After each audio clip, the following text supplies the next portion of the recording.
First half vice നോക്കുമ്പോഴത്തേക്കും present പോർഷൻസും past പ്രസന്റും കൂടെയാണ് പറഞ്ഞത് കണക്ട് ചെയ്ത്. അത് നമ്മൾ നോക്കിയപ്പോഴത്തേക്കും പ്രസന്റ് വന്നപ്പോൾ കുറച്ച് ഫസ്റ്റ് ഹാഫ് വന്നപ്പോഴേക്കും എന്തൊക്കെയോ ഡൗട്ട് തോന്നി. കാരണം പടം കയ്യിൽ നിന്ന് പോകുന്നത്. പക്ഷേ ഫസ്റ്റ് ഹാഫ് ഒരു ഓക്കേഷ് ഫീലാണ് തോന്നിയത്. സെക്കൻഡ് ഹാഫിൽ വന്നപ്പോൾ അതൊക്കെ മാറി. പാസ്റ്റ് ആണെങ്കിലും പ്രസന്റ് ആണെങ്കിലും സൂപ്പറായിട്ട് എടുത്തിട്ടുണ്ട്. അതായത് മെയിനായിട്ട് നോക്കുമ്പോഴത്തേക്കും ഇവരെ കോസ്റ്റ്യൂംസ്, പ്രസന്റിലെ കോസ്റ്റ്യൂംസും കാര്യങ്ങളൊക്കെ ആ ഒരു അന്നത്തെ ആ ഒരു ഫീല് വരുത്തണമല്ലോ, അതുപോലെ കോസ്റ്റ്യൂംസ് ചെയ്യാൻ സാധിച്ചിട്ടുണ്ട്. ഹ്യൂമറൊക്കെ ഫസ്റ്റ് ഹാഫിൽ നമുക്ക് പ്രസന്റ് പോർഷൻസില്ല മാത്രമാണ് വർക്കായത്. പാസ്റ്റിലൊന്നും വലുതായിട്ട് വർക്കായില്ല. പിന്നെ വിനായകന്റെ എൻട്രിയും കാര്യങ്ങളൊക്കെ വന്നപ്പോഴത്തേക്കും ആ സമയത്തുള്ള ഹ്യൂമറൊക്കെ ഓക്കെയാണ്. സെക്കൻഡ് ഹാഫ് വന്നപ്പോഴത്തേക്കും ആട് ഫ്രാഞ്ചൈസി എങ്ങനെയാണോ അതുപോലെ മൊത്തത്തിൽ ആദ്യം മുതൽ അവസാനം വരെ ഹ്യൂമറൊക്കെ അവർക്ക് കൈകാര്യം ചെയ്ത് കൊണ്ടുപോകാൻ പറ്റിയിട്ടുണ്ട്. സെക്കൻഡ് ഹാഫ് വൈസ് നോക്കുമ്പോഴാണ് പടത്തിന്റെ മെയിൻ ഡെപ്ത് എന്ന് പറയുന്നത് സെക്കൻഡ് ഹാഫിൽ തന്നെയാണ്. ഫസ്റ്റ് ഹാഫ് ഒരു ഓക്കേഷ് ഫീൽ വന്നാലും സെക്കൻഡ് ഹാഫ് വന്നപ്പോൾ നല്ല രീതിയിൽ പടം പെർഫോമൻസ് വൈസ് ജയേട്ടനും ഡൂഡും ഒരു രക്ഷയില്ല, കിടിലായിട്ട് ചെയ്തിട്ടുണ്ട്. ആ ഒരു രീതിയിൽ പടത്തിൽ വരുന്നുണ്ട്. സെക്കൻഡ് ഹാഫ് പാർട്ട് 2 വെയിറ്റിംഗ് ആണ്. ക്ലൈമാക്സ് എൻഡിങ് കണ്ടിച്ച് ഞാൻ നോക്കിയപ്പോൾ ഒരു ബാഹുബലി ഒരു കൽക്കി ആ ഒരു ഇതൊക്കെ എന്തിനാണ് സ്പൂഫാണെന്നൊക്കെ തോന്നിപ്പോയി. പാർട്ട് 2 വരുമ്പോഴത്തേക്ക് അറിയാം എന്താണ് സംഭവം. കാരണം അവർ ആ ഒരു രീതിയിലാണ് കൊണ്ട് നിർത്തിയിരിക്കുന്നത്. ആ ഒരു നമുക്ക് ഇന്ത്യ കടിച്ചാണ് പടത്തിൽ അല്പം കൂടെ ഇനിയും കാണണം എന്ന് ഫീൽ വന്നത്.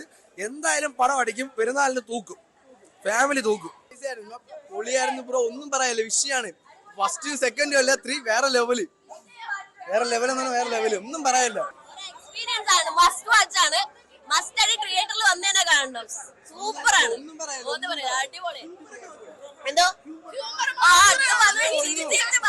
ചെറിയ ചെറിയ പോയിന്റ് വരെ ഉണ്ടായിരുന്നു. നോട്ടങ്ങള്, എക്സ്പ്രഷൻസ് എല്ലാം കോമഡി പൊളിയാണ്. ഇത് കോസ്റ്റ്യൂം തന്നെ നമ്മുടെ ആട് 3യുടെ കോസ്റ്റ്യൂം ആണ്. ഫ്രണ്ട് റെഡ്, ബാക്കിൽ ബ്ലാക്ക്. അത് കോസ്റ്റ്യൂം ഞങ്ങൾ ഇറങ്ങിയാണ്. ക്ലൈമാക്സ് ആണ് എന്ന് വെച്ചാൽ നമുക്ക് സെക്കൻഡിൽ വേണ്ടി വെയിറ്റിംഗ് ആണ്. അടുത്ത പാർട്ടിന് വേണ്ടിയിട്ടാണ് വെയിറ്റിംഗ്. അത് അങ്ങനെയാണ്, ആ പീക്കിലാണ് കൊണ്ട് നിർത്തിയിരിക്കുന്നത്. സത്യം പറഞ്ഞാല് അടുത്ത പാർട്ടിനായിട്ട് കാണാൻ വെയിറ്റ് ചെയ്യാം. സിനിമ ഒന്നും പറയാനില്ല. വിഷയം ഒരു രക്ഷയും. പിന്നെ ഷാജിയേട്ടന് വേണ്ടി രാവിലെ ഇവിടെ വന്നത് നമ്മള്. കഴിഞ്ഞ ദിവസം മാൾ ഓഫ് ഫ്ലാങ്കറിൽ വരുമെന്ന് പറഞ്ഞ് ഷാജിയേട്ടൻ പറ്റിച്ചു. ആ ഒരു വിഷമം മാത്രമേ ഉള്ളൂ. അന്ന് നമ്മള് കോസ്റ്റ്യൂം ഇട്ടാണ് അവിടെ പോയി നിന്നായിരുന്നു, വന്നില്ല. പടം ഒരു രക്ഷയില്ല. ക്ലൈമാക്സ് ഇദ്ദേഹം തീർന്നു പോയെന്നുള്ളൊരു വിഷമായിരുന്നു. അത്ര ലെവല് വെയിറ്റിംഗ്. നാളെ പോയി കാണും. അത്ര വെയിറ്റിംഗ്. ഉള്ള കാര്യം പറയാം, നെഗറ്റീവ് അല്ല. എന്നാലും വിനായകൻ സൂപ്പറായിരുന്നു. വിനായകന്റെ പെർഫോമൻസ് അതിഗംഭീരമായിരുന്നു. പിന്നെ ജയസൂര്യയുടെ ഒരു വൻ തിരിച്ചുവരവെന്ന് പറയാം. പിന്നെ നമ്മളെ പഴയ ആട് കണ്ടിട്ടുണ്ടല്ലോ, അതിന്റെ ഒപ്പമൊന്നും വന്നിട്ടില്ല. എന്നാലും കുറച്ച് എന്താ പറയുക, പൂർവികരുടെ കഥയും ഇപ്പോഴുള്ള സ്റ്റോറിയായിട്ട് വന്നിരിക്കുന്നത്. അത് കാണുന്നവർക്ക് അതിന്റെ രീതി മനസ്സിലാവുള്ളൂ. അതായത് രാജാക്കന്മാരുടെ രീതിയും ഇപ്പോഴത്തെ ഒരു രീതി, അതായത് പൂർവികരുടെ കഥകളാണ് പറയുന്നത്. പിന്നെ എല്ലാവരും കുറച്ച് കോമഡിയും കാര്യങ്ങളൊക്കെ നല്ല രീതിയിൽ വർക്കായിട്ടുണ്ട്. എനിക്ക് കോമഡിയൊക്കെ നല്ല രീതിയിൽ ഇഷ്ടപ്പെട്ടിട്ടുണ്ട്. പിന്നെ കുറച്ച് ഗുമ്മൊക്കെ ഉണ്ട്. പക്ഷെ ഇതിനെക്കാട്ടി നല്ല ഗംഭീരമായിരിക്കും അടുത്ത പാർട്ട് എന്ന് പറയുന്നത്. കാര്യം കൊള്ളായിരുന്നു, കുഴപ്പമില്ല. ഞാൻ എടുത്ത ഒരുപാടൊന്നും പറയുന്നില്ല. അടിപൊളി പടം, കോമഡി വൈസ് അടിപൊളി പടം.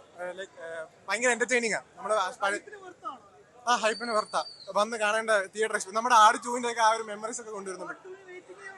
Part 2 waiting. നല്ല എൻഡിങ്ങിലാണ് കൊണ്ട് നിർത്തിയിരിക്കുന്നത്. നമുക്ക് വെയിറ്റിംഗ് ആയിട്ടുള്ള എൻഡിങ്ങിലാണ്. ഒരു കോമഡി രീതിക്ക് അവർ പ്രസന്റ് ചെയ്ത് അത് നല്ലോണം വർക്ക് ആയിട്ടുണ്ട്. അവർ കൊണ്ടുവന്ന കൺസെപ്റ്റ് വർക്ക് ആയിട്ടുണ്ട്, കണക്ട് ആയിട്ടുണ്ട്. ലൈക്ക് നമുക്ക് ഫുൾ ഓൺ വൈബായിരുന്നു തിയേറ്റർ തുടക്കം തൊട്ട് അവസാനം വരെ.